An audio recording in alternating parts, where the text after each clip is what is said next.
Did you get coffee? Did you get your water? Oh, yeah, that's right. Water bottle and water. I know. So you're a physician and a patient. Yeah. No water. More coffee? So I just ordered bread. The mic's going to move over to the chair. You'll just have to switch them out at the bottom. They're all aisle. Okay, that's good. Okay, well, I'm doing it. I have my book, but there's bottled water. Huh? Okay. Well, I won't get up there for a while, so I'll just stand up there. No, it's okay.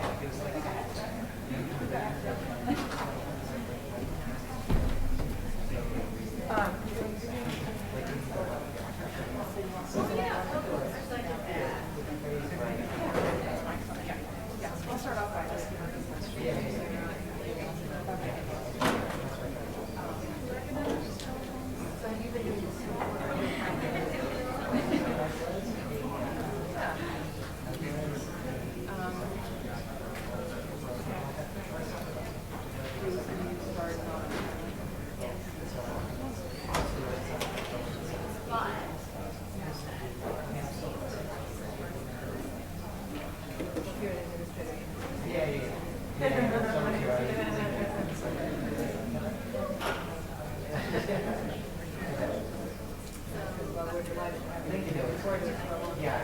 you know about the series?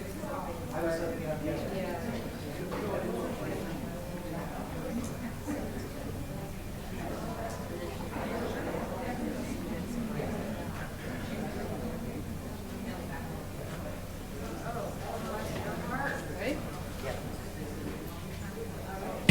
Two. Is that coming through the house? Yeah. No.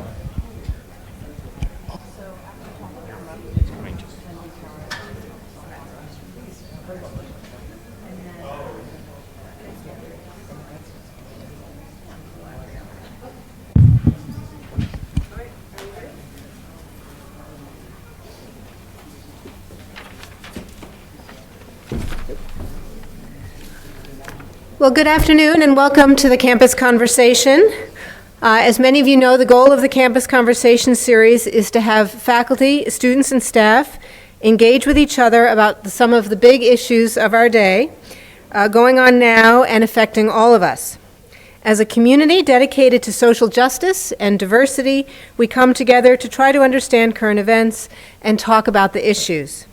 Today's conversation is the fifth and last of the year, and it is being co-sponsored by UIC's Institute on Research on Race and Public Policy, and we're very honored to have with us here today Dr. Jonathan Metzl from Vanderbilt University.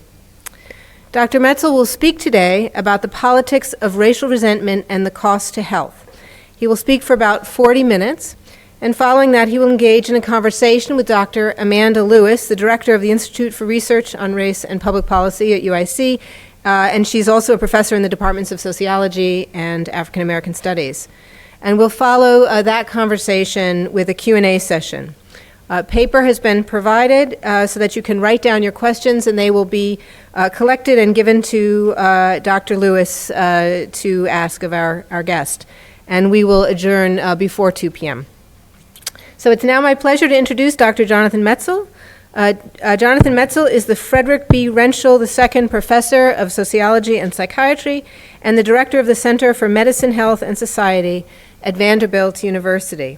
He received his MD from the University of Missouri, his MA in Humanities and Poetics from Stanford University, where he also did his psychiatric internship and residency.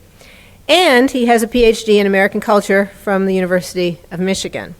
Among his many honors and awards, Dr. Metzl was a Guggenheim Fellow in 2008, and he has written extensively for medical, psychiatric, and popular publications. His books include The Protest Psychosis, Prozac on the Couch, and Against Health, How Health Became the New Morality. So please join me in welcoming Dr. Jonathan Metzl.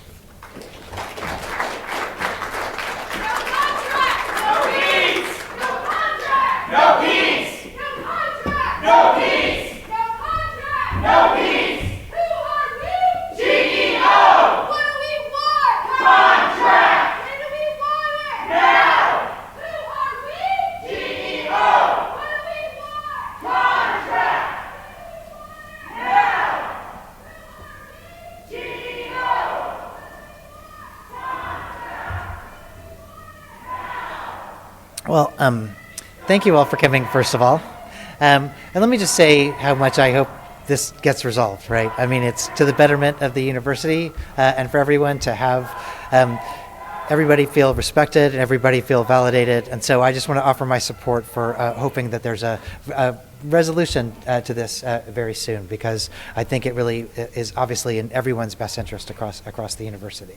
I'm having a pretty interesting morning. I just came here actually from doing right-wing talk radio from Amanda's office, and so I've had an interesting process really over the process of writing this book. Now, when you write a book called "Dying of Whiteness," and you're a white man in the present day, you realize that basically there's going to be a particular form of kind of conversation you're having. And part of what's happened over the course of my writing this book, it's been out about 3 weeks now, has been, I think, for me, a pretty remarkable process in which I've been able to have different kinds of conversations across different media outlets. And now it's great to actually be talking to real live humans because I've been doing a lot of this kind of media. And it's been interesting just to think about how many people in our country right now are suffering and thinking about these kind of bigger questions about how can we be nonpartisan about particular issues like healthcare, safety, security, education. These should be things that we're coming together on as a country, but instead they've become particularly polarizing issues. And so that's part of the reception that I've gotten over the course of the book. And then I've also had different kinds of things that are probably more ideological. I gave a talk at the 57th Street bookstore last night, and there were conservative students. What's that? All right.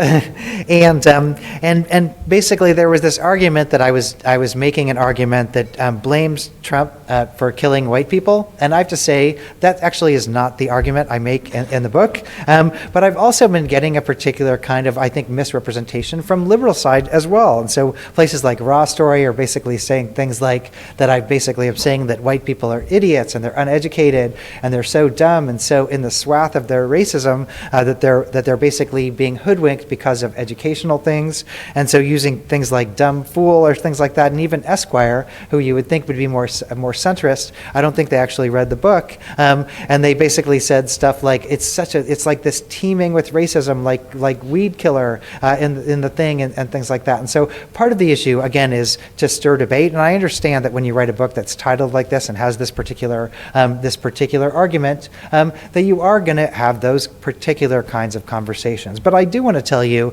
just because we're talking now, why I did write the book. Why did I write the book in the first place? And I want to give you just a couple of examples of what led me to write a book called Dying of Whiteness. And number one is that I'm someone who grew up in Kansas City, Missouri. I'm myself a Midwesterner. And the Kansas City that I grew up in was a place where people, even if there were tremendous ideological differences among people, people would work together, I think, very often to create kind of common problems to very complicated solutions. And so, for example, there were all these parks that we would go to, camps that we would go to, and my parents would send us to places like Swope Park Camp. There's a picture of it down there in the bottom. And basically that was a kind of melting pot for people who were white, black, Latino, conservative, Republican, pro-gun, anti-gun. And so we grew up in this area, in this environment where people were trying to work together. There's Kansas City Royals baseball stadium. People basically came together as a town and said, we want to support this. And so there were all of these kind of common goals. One thing I loved about the Kansas City that I grew up in was that there was also a level of political cooperation. And so, for example, over a couple-year period in the state Senate House, Republicans and Democrats had gotten similar numbers of votes, relatively.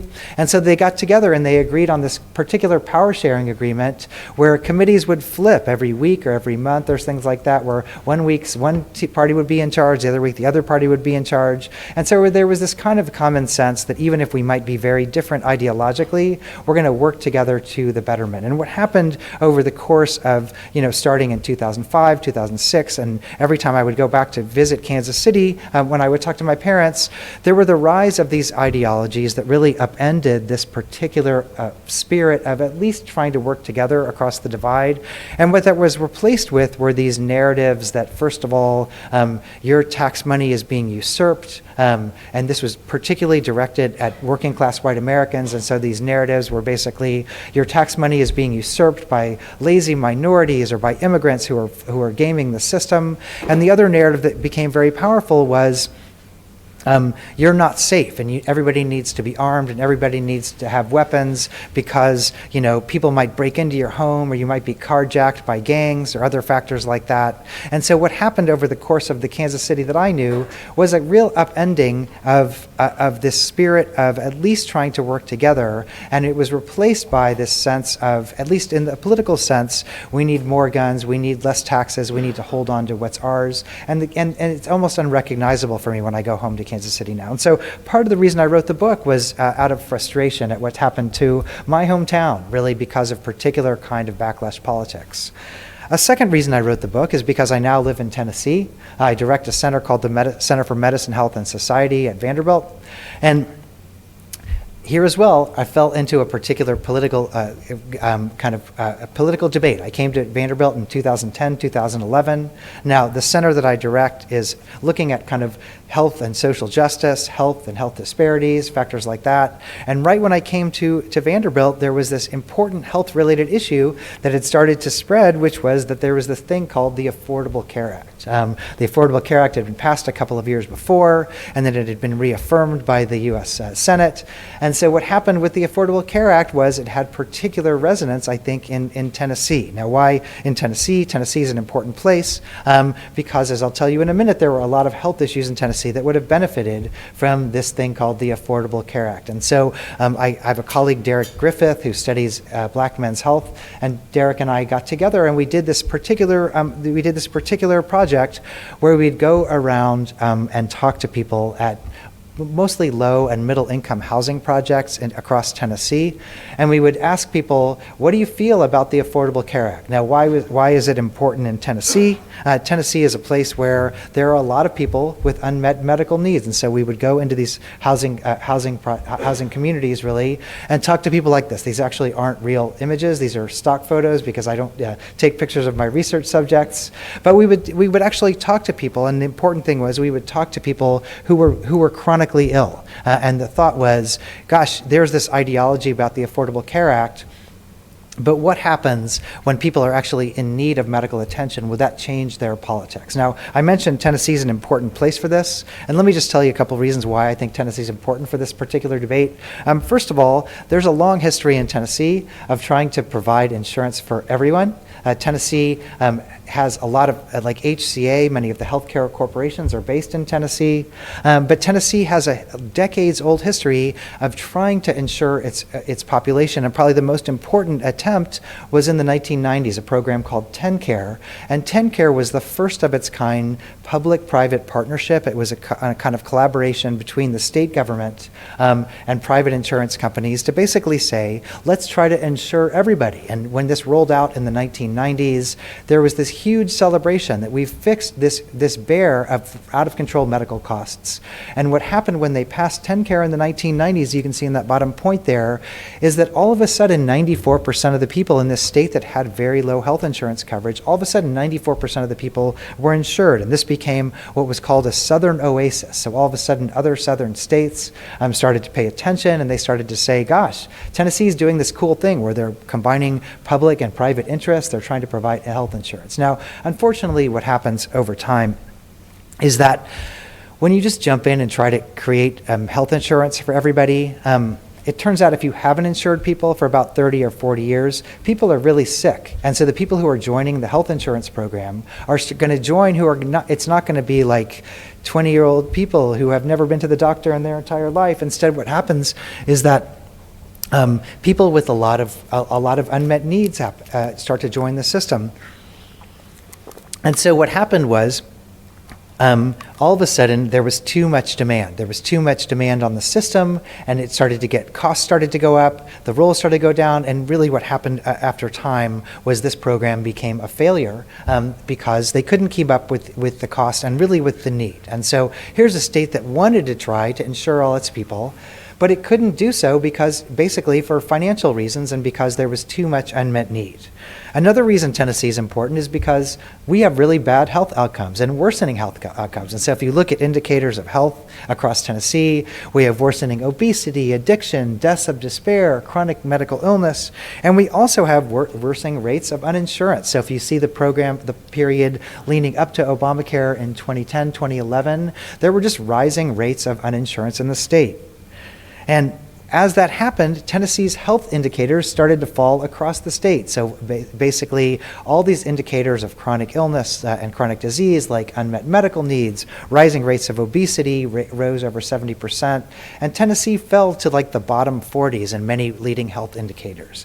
Along comes this thing called the Affordable Care Act, and I realize the Affordable Care Act is obviously quite a controversial program. And I think of the Affordable Care Act kind of as your first iPhone. Like it was something that they put out thinking that it's going to get, upgraded, improved. But even the first Affordable Care Act, when it came out, I mean, here's some of the text from the original bill. The Affordable Care Act gave free preventative care. So people in the community wouldn't get quite as sick by the time they came to the doctors. That's so important for Tennessee, right? The Affordable Care Act gave money for prevention and public health. Again, if you have a state where people are showing up to the doctor and they're super sick, why not put some money in prevention to up the pipeline, that kind of thing. There were new consumer protections, so people couldn't get thrown off the rolls when they got really sick or had chronic conditions, and that actually was the issue in Tennessee, where when TennCare started to falter, they had to throw people off the rolls, and so that couldn't happen anymore. And they would cover low-income individuals and families like the people that we were talking to in the focus groups. And so, in many ways, if you just think about it on a factual level, the Affordable Care Act was kind of like manna from heaven in a kind of way, because here's this state, right, that can't afford, it wants to insure everybody, but it can't afford it. And it has crappy health outcomes. And here's a program that's going to pay for it and address exactly the medical problems that you're having in your society. Now, of course, the reality was a bit more complicated. So I've got tied up in all of these political factors and political things. And so what happened was all of a sudden, instead of saying like, gosh, here's a program that we really want, all of a sudden, outside of all the legislatures and things like that, people would be holding up, people may have seen this before, the Obama witch doctor poster, all these racist kind of images. And so there was immediate rejection.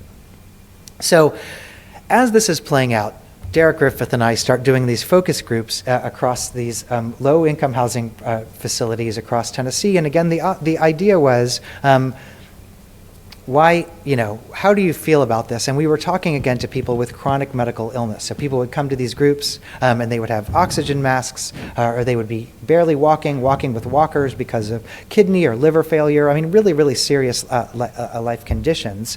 And we would just ask them, here's this possibility of getting you better health insurance. How do you feel about it? And first of all, let me say that one thing we found in our responses was unbelievable bravery across the board. And so part of this didn't have to do with race or politics. Really, to be chronically medically ill and survive with that condition in a place like Tennessee is really, really hard work. And so the stories that people would tell just about surviving and staying alive were pretty remarkable. At the same time, what we did was we divided the groups into two. So we did groups of African American men and groups of white men. The whole book is not about men, but this particular project was. And we would basically divide them up and do a similar script for the focus groups when we would do these, which is first we would ask them, how's your day? What did you have for breakfast? What do you do to stay healthy? Tell me about your health practices. And in a way, the black and white men that we spoke to, there was a lot of uniformity. Everybody would say, gosh, I try to go for walks, but I go by McDonald's and there's the McRib and all this kind of stuff. So, people really did have very similar stories about just what it means to stay healthy in a place where there's not a ton of healthcare infrastructure. But something pretty interesting and important happened when we would shift after about 20 minutes of the group to say, okay, we're going to ask a political question now. Let's just talk about healthcare reform. And we wouldn't say Obamacare, we wouldn't say the Affordable Care Act. We would just say, who benefits? Who benefits from healthcare reform? We're all having this debate about whether or not to do it right now. And it was amazing how uniform the different racial responses that we got. When we would ask to the African American men's group, who benefits from healthcare reform? They would uniformly not say, it's us, it's black men. What they would say is, it's better for everybody as a society to have higher rates of health insurance across the society. So the kind of responses we would get were, it keeps costs down for everyone. I think as a society, we all benefit by having people insured. Someone has to protect the citizenship, not just black people, but protect us as a country, And so this idea basically that, and which is true, this is how health insurance works, right? Everybody buys into the system and it raises the tide in the boat for everybody. So that is a kind of an adequate representation, which is it's not just about our group, it's about being part of a network, right? When we would ask the white men's group, again, working class white men, lower income white men, who benefits from health insurance, there would be this kind of silence in the room. Everybody was usually pretty chatty for about the first 20 minutes of the group, and then there would be this kind of silence in the room. And then they would say stuff like this. I'm 53, I had 2 heart attacks, I had a chronic cough, I work 12 hours a day flipping burgers, then I eat junk food and fall asleep. I'm a ticking time bomb health-wise, I've got high blood pressure. And who would benefit from healthcare reform? And it wasn't like us or me or we or society. The answers we would get are, I ain't supporting Obamacare, no way, no how. I ain't signing up for it neither. Ain't no way I want my tax dollars helping Mexicans or welfare queens. And that was a response that we would get quite frequently, not from everybody, but quite frequently across the board. And the answer was not about our group or their group. It was basically, here are some resources. And if I buy into this system, my valuable resources are going to support people who are below me on this racial hierarchy. And so a lot of answers about this kind of thing about other people are gaming the system. Here are a few other examples. A lot of people use this Obamacare. Now, interestingly, right, we didn't ask Obamacare, but people would answer Obamacare. And there's a lot of people who've been sick that they go to 2 to 3 doctors, they just use it up, and then there's not enough resource there for people who really need it. A man pulling an oxygen tank who really needed health care said, there's a lot of people that use welfare and they just need to quit having 10 or 12 children. I'm just saying they're using it up. So again, this idea that health is a limited resource and people beneath me are using it up. The worst thing is that we're pocketing all these Mexicans, all these mother truckers, their houses, their cars, their food stamps, we are paying for it. Now, this is interesting for a couple of reasons. One is that this is 2012, right? So this is before, Donald Trump was not in anybody's mind at this particular time, but there was this idea out there basically that we're not going to support this system because represents this misallocation of particular kinds of resources, and therefore, and this is the important thing, we're going to lay our own lives down on the line in order to support this. It's basically people in this moment. And so the existential question that I really ask over the course of the book is, what were these men dying of, right? Here are these men in Tennessee. What were they dying of? And I give two answers over the course of the narrative. And one is, it was really hard to miss that they were dying of real medical conditions, right? So, I mean, to spend 2 minutes there, and you can see that it wasn't like illness was in any way socially constructed. I mean, here's real kidney failure, here's real liver failure, here's really, really what lung disease looks like when you're at the end stage. So part of what these men were dying of was serious medical illness that didn't have enough medical attention, didn't have enough preventative care, didn't have enough support for the right kinds of medication. So that's part of the story. And then the other reason they were dying was because they were dying of a particular ideology or identity. We can call it different things. And part of that identity was that there were privileges that were due to white Americans, right? And that minorities and immigrants were usurping money, resources, privileges that were due for them. And this refrain of we're paying for it, it went through so many of the answers we got, even though I can tell you many of the people I spoke with weren't paying for it, right? They probably weren't paying taxes. They were in these, federal or state funded housing facilities, so they themselves were the recipients of particular benefits from the state. But there was this idea, basically, that this whole idea of immigrants and minorities were usurping resources that were linked to us. And then I think the most important point about this is that it wasn't just these men who thought this way. People across the state had this particular ideology, and it led them to vote in ways that blocked Medicaid expansion in the state. So Tennessee did not expand Medicaid as a result. Now, why is that important? It's important for a couple of reasons. One is that it was really effective in doing what they wanted it to do. It turns out, for people who know this history, here's Tennessee, here's Kentucky. Tennessee blocks the healthcare marketplaces, it blocks Medicaid expansion. Kentucky, at least for a shining 4 or 5 year period, adopts the Affordable Care Act, embraces the Medicaid expansion, does all these things. And so here are two graphs from my research that I do with this whole data part, and these are comparisons of Tennessee and Kentucky. And basically here's insurance rates, percentage of uninsured of Hispanic Americans, and you can see that dark line there is Kentucky. So all of a sudden, when you start expanding Medicaid, many Latino people all of a sudden get health insurance, and their the rate of uninsurance goes down, whereas Tennessee, the dotted line, flatlines. There's our African American populations, and you can see basically that as Kentucky starts to adopt the Affordable Care Act, the rates of uninsurance go way down for Kentucky, but they get flatlined for Tennessee. So partially, if your goal was to screw over black and brown people, blocking the Affordable Care Act was unbelievably effective, right? So if that was their ideology, and you take it at face value, dude, it worked. But there was a trade-off to that particular ideology, and that trade-off is that these are charts about white Americans in Tennessee also. This first graph here is about percentage of adults without a routine office visit in the last year. And you can see that the bottom line is Tennessee, skyrocketing rates of adults who don't go to the doctor, hadn't seen a doctor in a year, whereas Kentucky, white Americans who got the Affordable Care Act started seeing doctors more. The line after that is people foregoing medical care because of costs.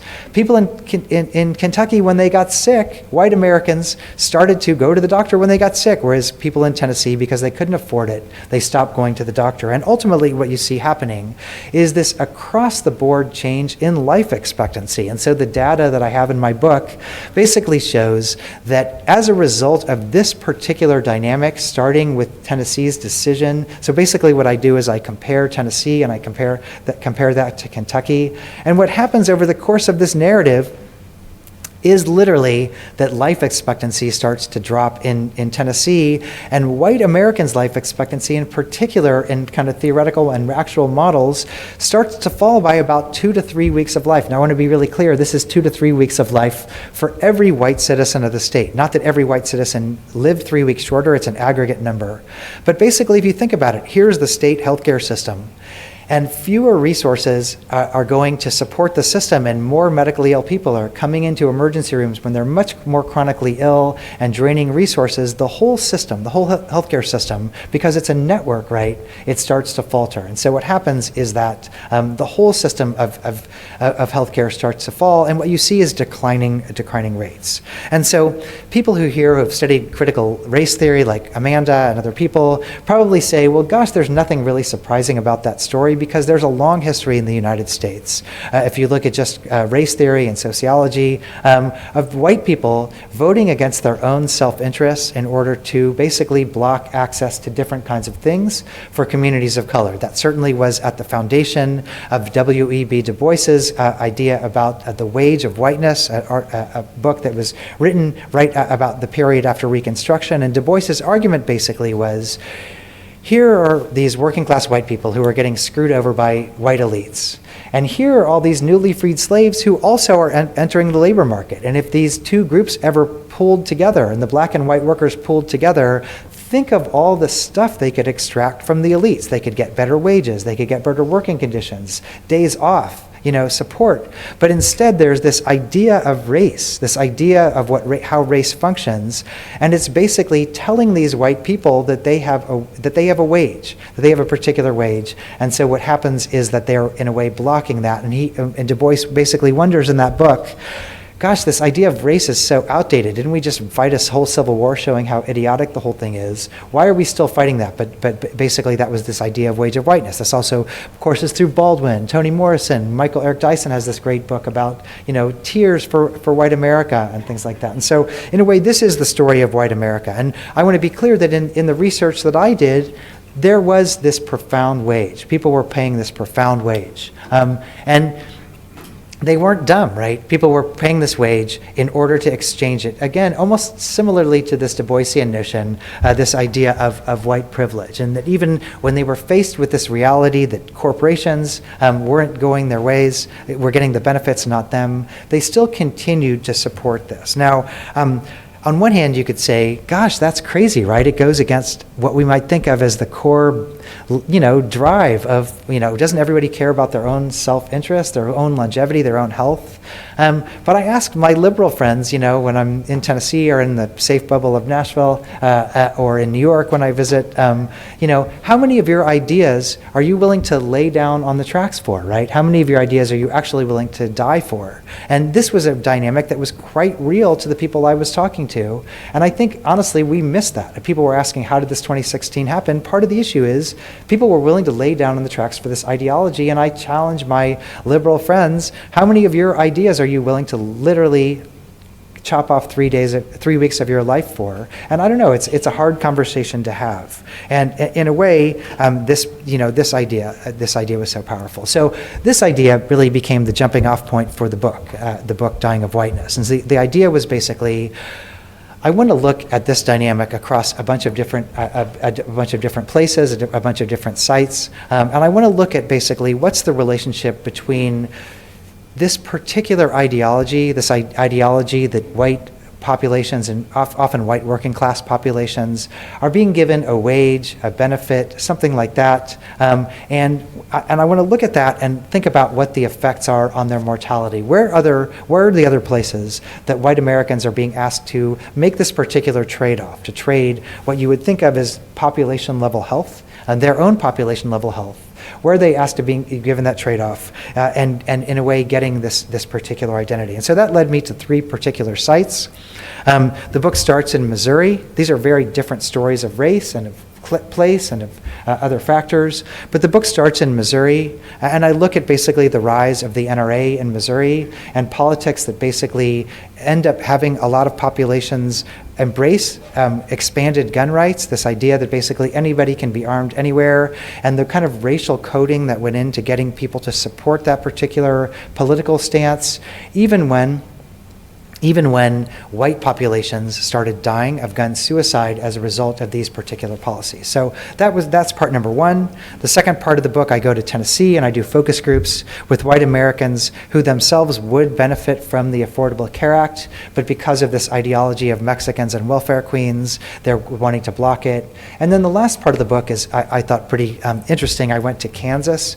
Kansas used to have the top 5 public school systems in the country, and then there was this massive GOP tax cut in 2014, and what happened was all the schools, all the roads, all the bridges, all the infrastructure started faltering, including schools that people sent their own children to. And so I started asking people, how can you support policies and politicians who are, in a way, taking away resources from your own children and giving them to the very, very wealthy people and corporations. In each locale, I try to tell a different story about what are the issues, what are the attitudes, what was gained, because I think it's important to note that people who had these ideologies were gaining something, right? They were winning elections, right? And so that's a point that's hard to overlook. And so in a way, what it meant to be on the particular winning side of the side. But again, it came at a cost, and what I'm interested in is a mortal cost. A few quick disclaimers. I get asked a lot, is this about education? And I want to say, it's not about education, right? A lot of the people who I spoke to really knew much better than many people I know how the Affordable Care Act worked. They knew where their tax dollars were going in the tax cut. So it wasn't like if I just told them about the Affordable Care Act, they were going to wake up. And the other thing was, I definitely talked to a lot of working class people, but I also talked to a lot of very, very upper class people who said things about race and ideology that were very similar. And so that's why I framed the book about whiteness, because my point is basically we have to understand how whiteness works, and also, of course, socioeconomic status, but that's just part of it. So part of the issue is, I think education is important, but if you think you're just going to go educate people about these issues and they're going to change their mind, then I've got a 2016 election to sell you. It's also not about whiteness as biology. So I also try to make quite clear that I'm not talking about any formulation of whiteness as being, about some kind of constitutive whiteness. In a way, the issue is that there are shifting meanings of what it means to be white, and there are shifting meanings over the course of the research I do, and certainly in these states. So many of the states that I study, Missouri, Kansas, Tennessee, used to be much more communal. There were these kind of master narratives of whiteness. They were also about creating resources and infrastructure across the state. Let's better the entire state. And what happens over the course of the period of my research is that these narratives of whiteness that are based in backlash against immigrants coming and minorities taking everything and that kind of stuff, they become the dominant scripts. And so in a way, whiteness itself is this mutable construct that I think is important to note. My book is also not about trying to change people's minds. And I say this in a way because I've spent just a lot of time in gun country, talking to people who care very, very strongly about their guns. And I'll tell them about my research, and I'll tell them, I'll admit, like, I'm somebody who feels like there should be more regulation on the purchase and where you can carry guns. And I think states that have those policies do a lot better, especially if neighboring states also have those policies. But then the people would tell me, like, okay, what argument can we make to you to make you more pro-gun? And so I think about it and I'm like, you're right, actually, there's nothing you could probably say to make me change my position. And so this idea of not changing people's minds, I think, is important because, again, I didn't see that as my goal. And the final part is just, there are plenty of democratic initiatives over the course of, American history that have done a similar kind of thing, asking Democratic voters to support policies that are bad for, urban policy or vaccines or HIV, all these kind of things. There's a zillion examples of people getting screwed over by the politicians that they vote for. So I don't think this is just a Republican issue.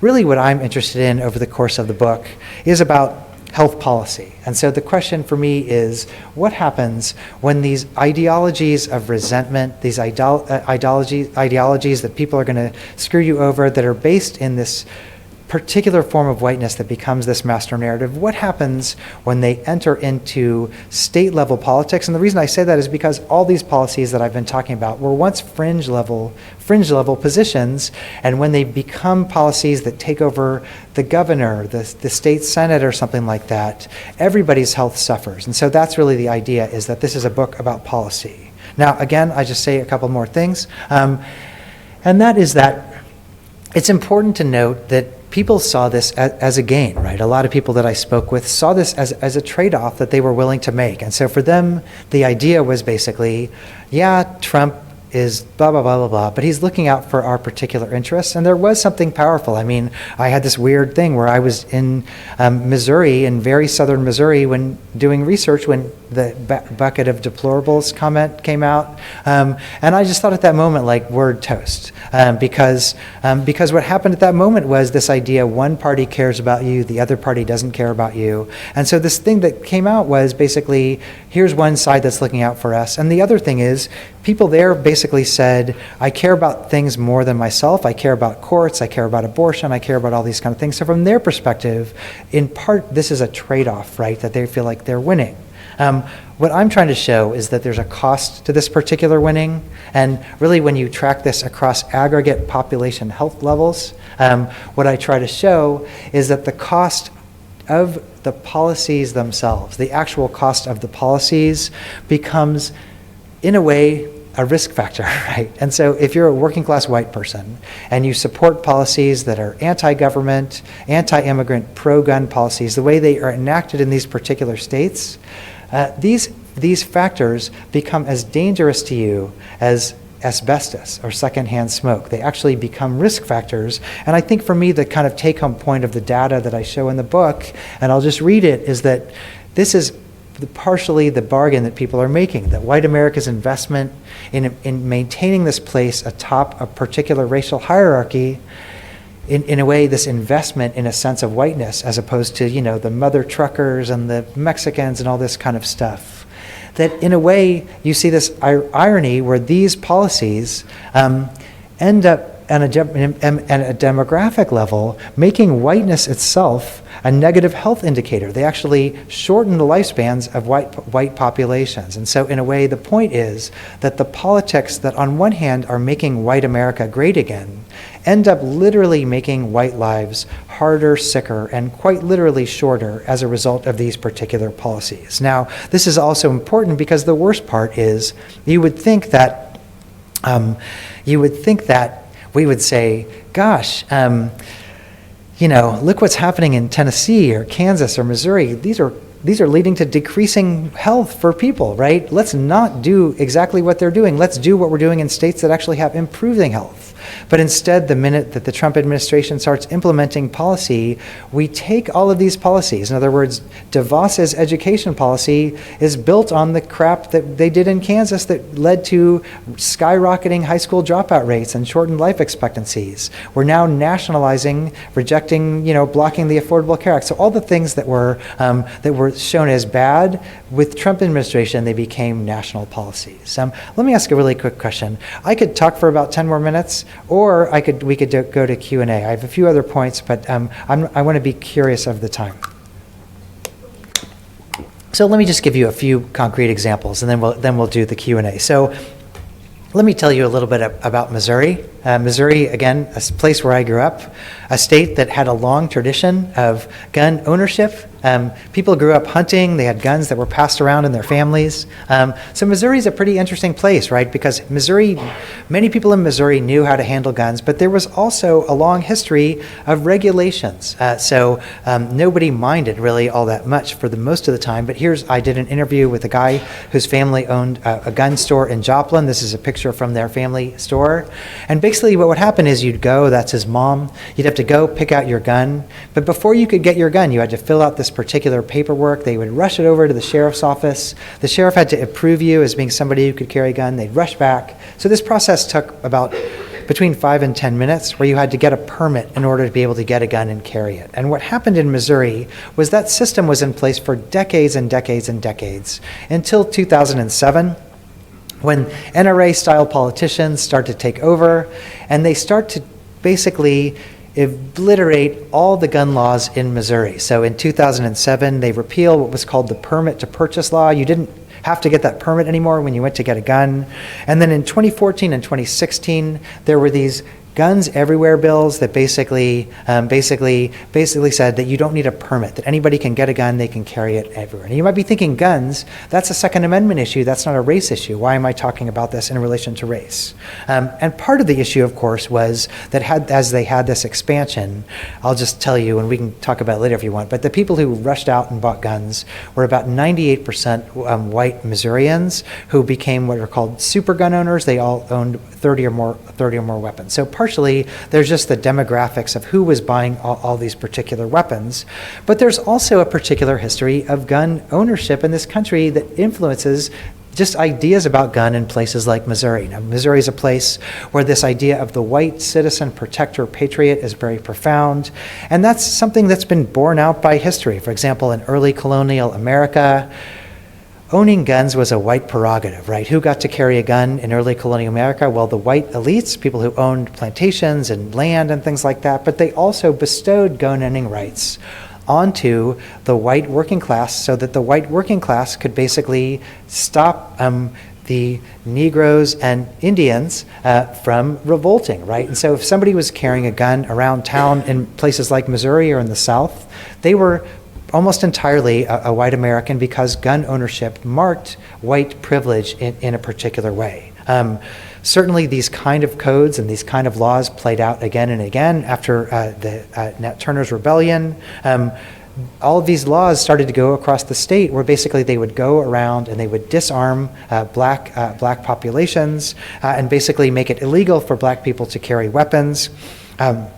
After Reconstruction, for people who know the history, there were these so-called black codes. And one of the key aspects of the black codes was if you're not white, you can't carry a weapon. And that's where the KKK came in, for example, as kind of riding around and doing a bunch of things. But part of it was to make sure that black populations were not armed. Black Americans would try to obtain firearm rights, and this started with Nat Turner, even people like Du Bois, up to Malcolm X and the Black Panthers and things like that. Every time a black American would try to say, hey, wait, this is in the Constitution, this is something that applies to us as well. And basically that argument never went very well in places like Missouri, for example, and across the country. So when Malcolm X started to say, gosh, we have a Second Amendment right to protect ourselves, and we really are actually getting jacked around by the police. Malcolm X all of a sudden was diagnosed with schizophrenia by FBI profilers. I got access to his FBI file and basically said because Malcolm X wants to get weapons, that shows that as a black American, he is crazy, right? And so there's this tension, right, between who gets to carry a gun and who doesn't, and who's a patriot and who's a gangbanger. And that plays out in the present day. So in the present day, there are advertisements, for example. This is an advertisement for the Bushmaster AR-15, and it was a famous ad called the Man Card, and they blasted this across American Riflemen and other places. And this idea was basically, what's wrong with you, white Americans? If you're a man and you're a sissy, get your power back. And the way you do that is you get a Bushmaster AR-15, and when you buy this rifle, it comes with a man card, which tells you that your masculinity has been restored. But if you can see the print over there, it says, in a world of rapidly developing change, the man card tells you that you are a man, and it bestows all the rights and privileges duly afforded. Privileges, there's the word, privileges right there. And so this basically, this idea that owning a gun becomes this form of privilege that restores your citizen rights. It restores this balance of power. So this history courses through advertisements for sure. It also courses through who gets to carry a gun in public. And so when you have these open carry marches across the state, but particularly in the South and places like Missouri, very often it's white Americans who are bestowing this, who are kind of walking around saying, here's my gun. Whereas when black Americans try to say, I'm going to go into Walmart and just buy some coffee creamer, as the man tried to do in Missouri, you get attacked, you get tackled, you get attacked, you get the crap beaten out of you. And certainly in Missouri this played out. So in Missouri, for example, when these open carry rights started to become more constitutional, white Americans would march through black areas of St. Louis, holding up their guns as if to say, this is my right. And of course, Missouri is also a place where who gets to carry a gun and who's at risk of being shot has this profound historical valence. The last thing I'll say about Missouri, you can tell I care about this issue a lot, is that this history is enhanced and manipulated. And so, for example, these Dana Loesch NRA advertisements basically say, you need a gun. They're co-opting the Black Power fist, but they show all these signs of angry black protesters like Malcolm X and, all this kind of stuff, and basically say, here's why you need to own a weapon. And, the NRA is, I think, the king of this. And so here's LaPierre, this good guy with a gun quote that everybody knows about. But what he said in that quote was, you need to have a gun to protect yourself from gangs, terrorists, home invaders, drug cartels, carjackers, knockout gamers, like as if we're really at risk from those people, rappers, rapers, and haters and stuff like that. And so this incredibly racially charged language that they're using. And so this played out in the interviews I did across Missouri when I would talk to people and I would just say, hey, why do you own a gun? What does your gun mean to you? And white Americans would tell me things like this. Here's a taxi cab driver who I met in Cape Girardeau, and he basically said, it's freedom, liberty, patriotism, like all the stuff that had shown up in those advertisements. That's why we went for Trump, because Trump was going to protect this. So this gun became this symbol of freedom and liberty. When I would talk to African-American people in Missouri, what they would say is, for the most part, it wasn't like, I want to be a gangbanger, I want to be a carjacker. Nobody actually told me that. What they said was, it scares the crap out of us that all these white people are walking around with all these weapons. And so, for example, I met this guy who he and his family used to shop at Sam's Club. He was a Vietnam vet who lived outside of Kansas City. And he would basically say, I don't go to Sam's Club anymore because when we would walk around, there'd be all these white guys walking around with guns on their holsters, guns on their hips. And we saw it as a form of racial intimidation. And so we now stay away from Sam's Club because there are white people there with weapons. And that came through a lot in the people I spoke with. I'll make one last point about Missouri, which is then I looked at the data about what really was happening in Missouri. And in a way, there was a story about rising homicide. So just the more and more guns there were in Missouri, there's a famous study by Johns Hopkins that did show that there were rising rates of homicide, about a 10% rise in the homicide rate as it became easier, not only to get guns, but of course, the more legal guns you get, the more illegal guns you get, and these markets become indistinguishable. So certainly there were rising rates of homicide and death in minority communities. And so partially, here's again an example of a policy that has terrible effects in minority populations. But the untold part of that story is that there was something else going on in Missouri that was actually far more statistically significant. Here are a couple of states that are pretty interesting, right? Here's Texas, New York, Florida, Missouri, Connecticut. The bottom two graphs there are New York and Connecticut. Those are two states that have relatively strict gun laws. You can still get a gun, but you have to go through a bunch of hoops. And this is about just general suicide by population. You can see the graphs. That purple line on top, that's Missouri. And so basically you can see that Missouri had these downward trends. And then around 2007, when all this stuff starts to get easier to get guns, what dramatically rises are rates of suicide in Missouri compared to suicides in other states. Now, who commits suicide by gun? Here's a graph about that, and it turns out, I'll save you the thing, basically about 85 to 90% of suicides are by white men, right? White men are the people who are dying of suicide. And so here's another example of this policy that basically is dramatically worse for white men, white male populations, even though they're the ones who are pressing for it. And so basically in the book, we do this big kind of data analysis, and the take-home point of this is that owning a gun becomes a risk factor if you're a white man living outside of a city in Missouri. So the same policies that you're pushing for end up being more dangerous for you than terrorism, lightning strikes, dog bites, all these things combined. And so what you're doing is you're creating whiteness as a category of risk. And so that's kind of the point about Missouri. And I'll just say in conclusion that that's a similar argument I make in Kansas, where in Kansas they do these terrible tax cuts, right? They eviscerate the schools. And certainly there were all these arguments I heard in Kansas And so on one hand, many people were up in arms about these tax cuts and basically said, we can't go down this path. We can't, it's ruining everything in our state. But other people, I don't know how this happened, but they would say, all these black communities are taking all our tax money and they're buying party buses. The districts, everybody was talking about party buses. So I would go to the minority school districts and I'd be like, do you guys have any party buses? And people would look at me like, what are you talking about? Like, we can't have textbooks or something. But this idea of party buses was so profound. Now, what happened with these tax cuts is it worked in a certain way. If you were trying to screw over minority populations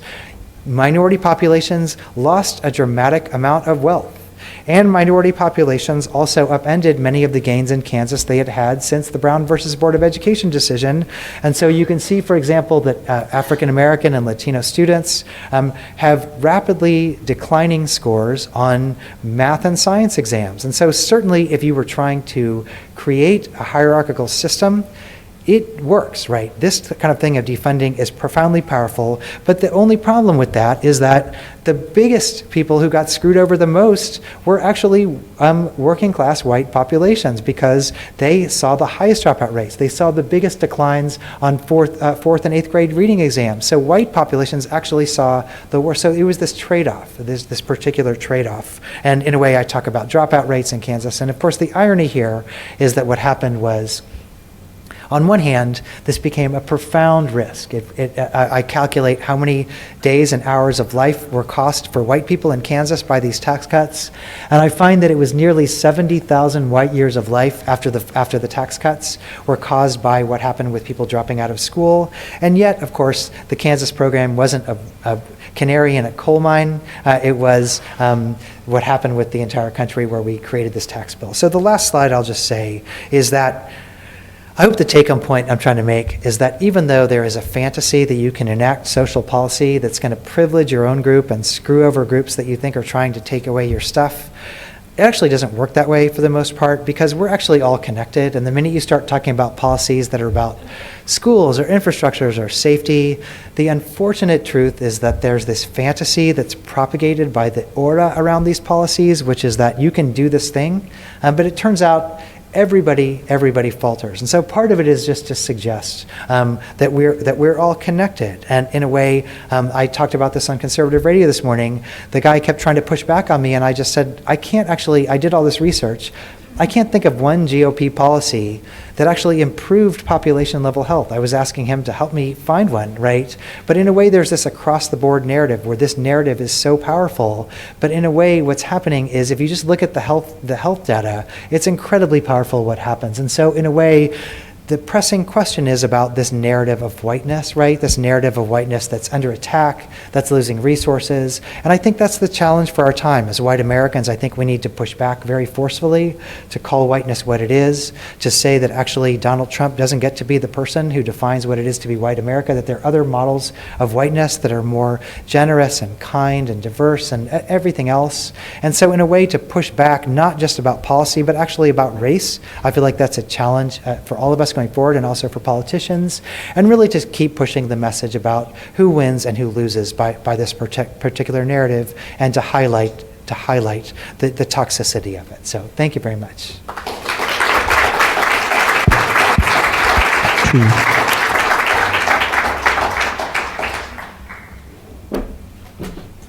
You can come sit down. All right, let's do it.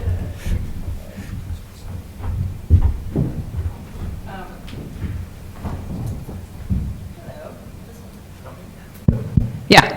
Hi, everybody.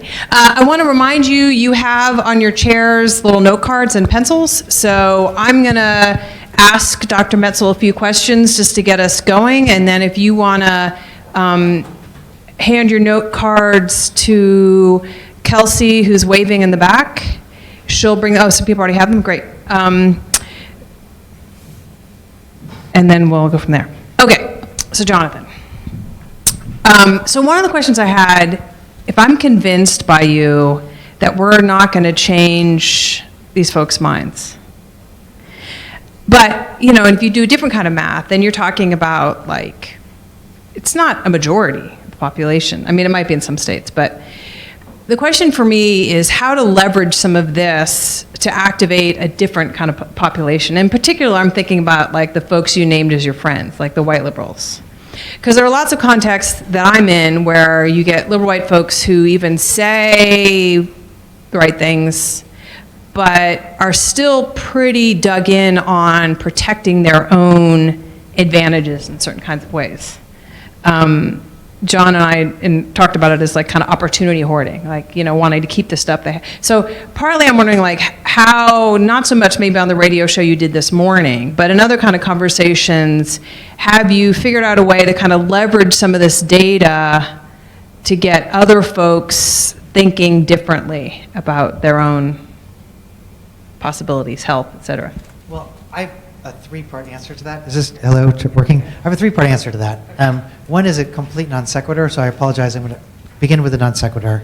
And that's, let me just ask. So I asked, I don't think we can't change people's mind. I don't think that. But I would ask people when I was talking to them, like I would ask really conservative people, what would it take for you? Like I would tell them, hey, look, here are these policies. Don't you think you deserve better health care? Stuff like that. What do you think it would take for you to vote for somebody other than Trump? And I probably asked 300 people. Anybody want to guess what the most common answer I got was? What's that? Well, that's true. It has to be a man. But you're exactly right. Everybody would say, find me somebody tougher than Trump. It wasn't ever about policy. And the other answer I got all the time was somebody mean enough to give Trump a nickname that sticks. And so it was never like, give me better health care or something like that. It was this idea of like, we live in this kind of very dictatorial time where we need like dad or something like that. So there was this very gendered narrative. And I'd be like, don't you want better roads? And they're like, yeah, but find me somebody tougher than Trump or something like that. So I guess if I kept thinking like, what would it take to people to change their mind? And that was the answer that people ended up telling me. So then I would start thinking like, who do we got that's mean enough to give Trump a nickname? You know, it's like Cedric the Entertainer or something like that. But the honest answer is twofold. One is that I don't think, in other words, it frustrates me when people say, oh, there's the base and they're immovable and stuff like that. I mean, for me, of course, there's a place where I'm not going to go, which is I'm not going to ever sign on to policies that are completely racist, horrible for immigrant populations, all these kind of things. But I do think that people are making kind of a certain kind of informed decision. And so I don't think that the Democrats should give up on making arguments about this particular thing. I mean, even on the radio show I did this morning, people would say, I totally see what you're saying. And so the argument I make when I talk to conservative audiences is, I think it's fair for you to be a Republican and a Trump supporter and also demand better outcomes for your material consequences. So in other words, why can't you be a Trump supporter and also want a better health care plan? Why can't you want a Trump supporter and want better schools for your kids? And so in a way to not say, I'm trying to convert you to be a Democrat, but to kind of sow the seeds of what I think will change the discourse here, which is a movement from, it's not about me going down and changing anybody's minds. It's about if conservatives had their own progressive movement that started to say, we actually deserve better health outcomes, I think that would be a point of collaboration with the liberal conservative movement. So that's part of it. But the other part, of course, is that there's so much misunderstanding of the historical trends that happened here. So even things like Medicare for all. Well, it turns out Medicare has this really long history in the South where people reject it because of the racial implications of what it means to have government-sponsored health care, exactly for the reasons I was talking about. And so you better know that history if you're going to, if you think people are just going to jump on board with Medicare for all, you might like look back, a really long time ago, like 5 years ago, when we just had this whole debate about Obamacare. And so this idea that people are going to immediately be swayed. Guns, same thing, to jump in and say everybody needs background checks without understanding what's the history of guns in southern states. In other words, the people who own the guns, if you want them to actually get on board, you better understand what guns mean in those communities. Tax cuts, government, all that kind of stuff. So I do think there's an education process that's very important in terms of not only understanding how part of the country thinks, but it's also about framing, how to talk to people, how to market messages. And I do get nervous about arguments, again, like I think Medicare for All is a great example where it makes a ton of sense when I'm in New York, but if you go to the South and say that, people are going to say, in other words, you're not talking their language. And so that's a decision. If you think the votes of those populations are important to your coalition, you should probably understand the history and think about that. So related to what you were just saying, as you were talking and as I was reading parts of the book, the masculinity of this whiteness was pretty strong. And it's particularly related to, when I've heard some political scientists give talk recently, what they keep raising is this issue about white women, right? And how much people are surprised that white women are really a huge swing vote for Trump, for the right, for Republicans. So I'm just wondering how some of this interacts. Like how does the we need somebody tougher than Trump, how does that intersect with some stuff about the gender politics of this? Now I'm trying to think what nickname we could give Trump. It's funny because the book starts in Missouri, incredibly gendered discourse around guns. I talk to men, women, and the material is so painful, right? Because it's people who have suffered a gun suicide in their family, but still support gun rights. Then I talk to people in Tennessee, and it's incredibly gendered in that way. But then I go to Kansas, where there actually was a ray of hope, right? Because there was a turning. So Brownback started these tax cuts.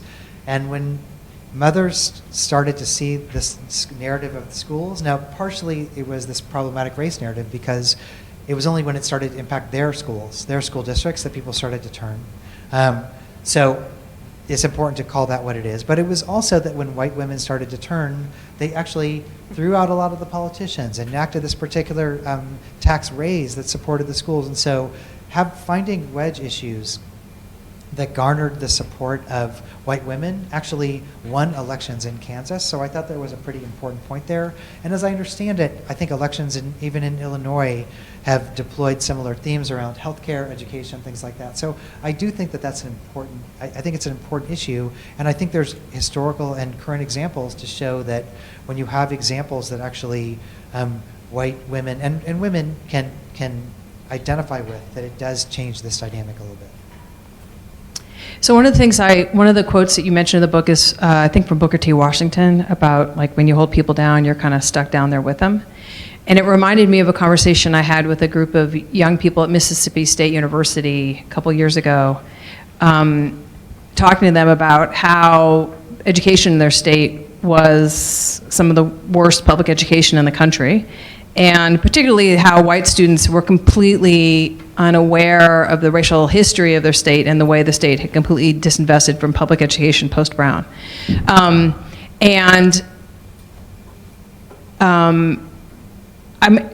curious, and at least one of the questions was about this history and about whether or not you think it's convincing to people or interesting to do people even know about. You sort of mentioned it in the conversation about education in here, that 3 years go by since the tax cuts, and people don't even realize what they lost anymore. They don't even know what they're missing. So how does that get into the conversation? And can you say a little bit more? In other words, what happens is that tax cuts create new normals, and then tax raises are hard. Is that the question? Yeah, and people don't realize what they're missing. So like I think students in Mississippi don't, especially white students, they don't realize that their state, that they get less than half the per pupil funding as many states around the country. They don't know that the education, so they think they're engaged in kind of racial politics vis-a-vis other black students in Mississippi, and don't realize that vis-a-vis that the racial politics in Mississippi means that they're at a huge disadvantage vis-a-vis 40 other states in the union that fund the schools much better, that sort of thing. Yeah. Well, let me just be clear that part of the process of writing this book is to raise a lot of questions that I don't know the answers to.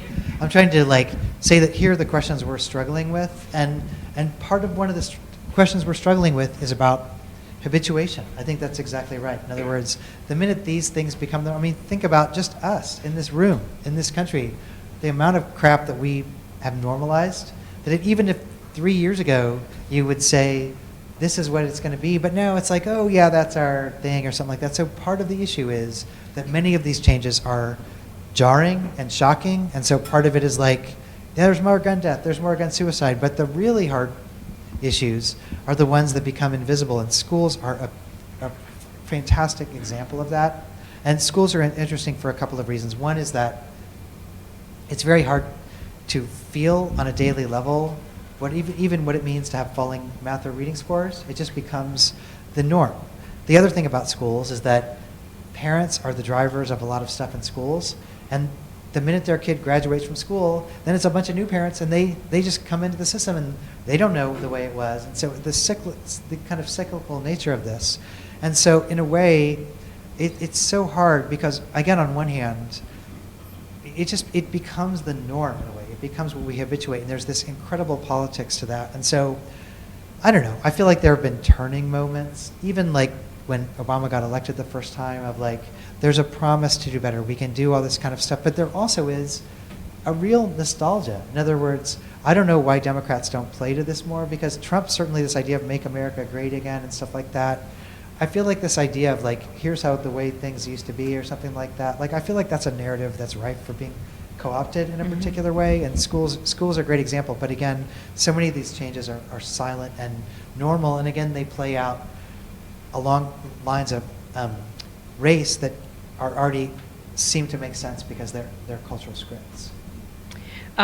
So I'm going to try to combine a couple of these questions. You can do whatever you want with it. So one of the questions is about the argument that we sometimes make, and this reminds me a little bit about a big report that came out in Chicago a couple of years ago about the cost of segregation. And it was focused on the metropolitan area, and the argument was that there's a huge, that Chicago being one of the most segregated cities in the country and having, both within the city and beyond, and that the cost, if we quantify the costs, that it has a huge cost to GDP in the metro area. One of the side notes in the report was that really, if you look closely, the black folks in Chicago were, the cost of them was much higher than to everybody else. But the report, the kind of main storyline in the press releases and stuff was about the cost to all of us, right? And so one of the questions is, and you make in some ways in the book a kind of similar argument that like really black and brown folks are losing out a lot, but white folks are really losing a lot too. And about what does it mean, and sort of embedded in this is another kind of question about capitalism, which they ask, and I'll circle back to later. But what does it mean, the kind of having to say to white folks like, look, it's not, you're not just screwing other people, you're screwing yourself. And how do we think, especially, and I know this is kind of getting complicated, but especially as you brought us back to thinking about Du Bois and other folks and the wages of whiteness, which are often, Du Bois would say, psychological, right? The people are getting psychological wages, but really sacrificing their material circumstances for that. And how do we think about those dynamics? So. I guess it ties back to the question of kind of what to do about it, and Yeah. this kind of wake up moment. And so it's funny about cost. Actually, a third of the book is about this story about cost. And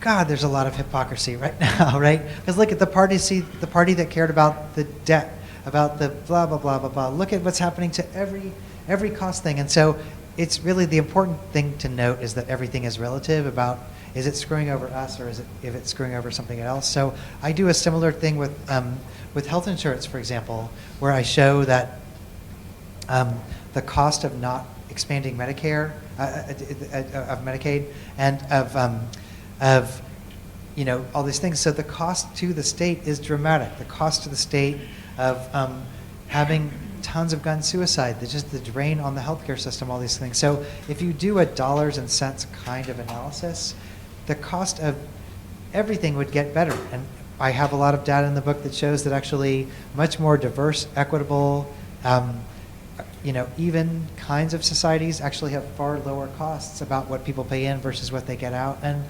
everybody has a story, right? Oh, I went to France and I broke my arm, and then God, I got to go to the ER and it cost me $25 to get an X-ray and get a cast or something like that. So when people have it, or like, God, I love to go to like Tokyo to ride the public transit. It's just about that thing about this idea of money, about who's the money is going toward, who's going to benefit, and it ties into these racial ideologies about people usurping my resources and gaming the system. That's the real cost narrative. Here's a question. Your research and book centers on whiteness, particularly white males, in relation to health and welfare policy. What would it mean to have a politics that, in fact, just ignored white men and focused on everybody else? You know, there's no example. I mean, we act like there's no example of any of this stuff working, but like, look at Scandinavia. There are entire places where actually they have good education, they have good healthcare, they have good infrastructure, they have good schools. So it's not like this stuff never works. I love the idea of ignoring white males, and if you can have a coalition where you can win an election, that seems possible. But I just don't think it's the most realistic thing. But I guess the other part is, so here's an entire book I just wrote that talked about how policies that were supposedly bad for minority populations ended up screwing over white populations as well.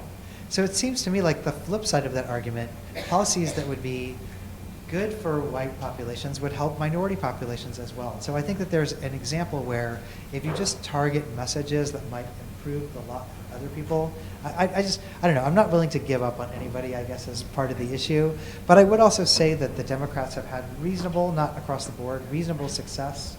Think about the passage of Social Security, Medicare, Medicaid, things like that. I know there are racial politics to who ended up getting those eventually, but successful social programs are ones that ostensibly cut across the board. You mentioned that the meanings of whiteness to shift over time and across different contexts. So this person asks, what are the contextual factors that have created this particular 2016 version? Well, this is one example. I hate it when authors say this, but this is one example of please read the book. And the reason I say that is because there are long histories that go into this. On the one hand, it's a very old story, right? It's an old story about what it means to rile up white populations and make them feel like they're under attack. Gender scholars argue, for example, who study masculinity, that the history of masculinity in America it's always in crisis, right? There's not a period where masculinity hasn't been in crisis. And it's always in crisis when it's the most powerful. So like men win, they come back. We just won the Second World War, blah, blah, blah, blah, blah. There's this huge crisis of patriarchal authority. So it's a generative tool that basically is, it's a particular power move in a way, like who gets to be in crisis, right? In other words, if black women are in crisis, it's a different register in a way, and there is a state of white America that is always in crisis, right? There's this constant sense of this narrative that Trump is emphasizing. But what's important about the Trump move is that he takes these narratives that have been in the population for a long time, and they become very mainstream, not just about the arguments, but actually about the policies. And so we're nationalizing a lot of policies that are based on that anxiety that were fringe positions. Even look at what the Supreme Court's about to do for guns. These were incredibly, incredibly fringe positions about the idea that you don't need a permit, the idea that cities can't set their own gun rights. I had a piece in the New York Times 2 weeks ago that talked about how in the fall, the Supreme Court on its docket has a move that's going to make it impossible for a city like New York or LA to set their own gun policies. That was like the wacko thing 20 years ago. And so the move for Trump is not just about Trump himself, it's about the mainstreaming of these particular paranoid narratives that are now setting national policies. Are just going to reify all of these issues. So one person asked, when you're talking about the history of the Second Amendment and the right to bear arms and its connection to colonialism and black lives and activism, can you also expand on how this came to affect American Indian lives and sovereignty, historically? You mean about the spread of weapons and stuff like that, or? Yeah, you talk about how the history of the right to carry is so deeply white and shaped the kind of. Yeah, well, not having weapons led to the slaughter of Native American populations, and so keeping weapons away from Native American populations was part of this racial narrative, and so that was like the first testing ground for a lot of these policies. So it was genocidal in a particular way, And it was by design, right? That the gun became the symbol of power and authority and patriotism and all these kind of things. So yeah, it was pretty much genocidal. And if you look at a lot of these early histories, leading up even to the Bill of Rights and the Constitution and stuff like that, it was about suppression of revolts of other populations who were trying to get arms. And so even the whole Second Amendment and militia that shouldn't be infringed and all that, it was about suppressing slave revolts. And so part of it was to encode this right of gun ownership to be a white privilege in particular. So this racial history has been embedded, and certainly that has huge implications for Native American populations, absolutely. But it just, I don't know, I could go on about the history of the Second Amendment, which now is so like this transcendent document, but we only, I mean, for people who know this legal history, like the idea that even individuals were militias is only from 2007, 2008, so it's very recent. I'm going to ask this question, but I have no idea what the context is. So it's about health policy. Can I ask the people who asked it what the context is? Yeah, if you don't understand it, you may understand. One example of health policy Republicans do not oppose is the federally qualified health centers. So what happened there? Does that mean anything to you? Can you ask the question? Do you want to? Phil? Oh, yeah. Please. I don't know what I was thinking, but so I suppose I was thinking about like potential sort of public health policies that they're not like facing that sort of racial opposition, So I'm wondering if it's an example of health policies that are not. I suppose I'm saying not all health policies are, used in a way racial sort of. Again, I want good examples of this. We have a Republican president right now. I would love for that president to institute policies that have good health outcomes for population level health. And so and there are Republican-run states that have reasonably good health outcomes. And so I think that generalizing maybe what's happening in particular states that might be a lesson for other places might be an important lesson. But even health centers, even opiate addiction centers, even care for veterans, all these things that are ostensibly good examples of this end up ultimately being based in this austerity politics where they end up being bad. And I can think of a zillion examples of things that seem on their face to be good. Veterans health is a perfect example. Like, let's privatize the healthcare system. Well, let's dig really deeply into what is actually going to happen to veterans care and who's going to benefit from that and what that's going to mean. Not that I think the VA is the perfect system. All this push for opiates because, white populations and deaths of despair and all this. Well, let's really look at what's going to happen when you institute particular funding models. It does end up enriching people and screwing other people. So if there was an example of that dynamic not happening, honestly, I would love that to be the case. And I struggle with finding them. I mean, I'm sure they're out there. Maybe you have one that I'm not thinking of. Tell me. Not right now. I'm sorry. Okay. I suppose one of the things I think about is medical underserved area, right? I'm sorry, what? It's called medically underserved area. That also federal Yeah. Health policy that sort of benefit low income area. Yeah. Well, I mean, again, I'm all for that totally, and again, it's not like there's nothing good happening anywhere. So I'm sure there are good stories in some policies. I will say that the foundational people who created the mess that I just talked about are the people who are running the show at the federal level right now. I'll give you an example.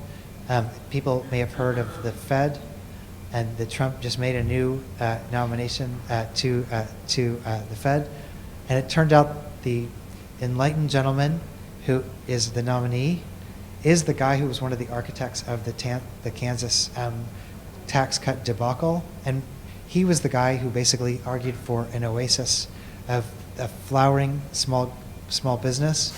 And it turned out that within 2 years of this tax cut, Moody's and Standard & Poor's dramatically downgraded the state's credit rating. Nobody could get a loan. All these infrastructure, they had to borrow against the against the highway fund, all these things. So he's the guy who's now at the Fed. The person who was one of the champions of this horrific education policy is now the head of the Department of Education. The people who were the core of the people who were trying to repeal Obamacare, they're the people who are heading Health and Human Services right now. And so I'm also trying to show that maybe there are individual good examples, but the people who are the architects of what I'm showing are disastrous examples. They're the people who are setting national health policy. So for me, that's the bigger story.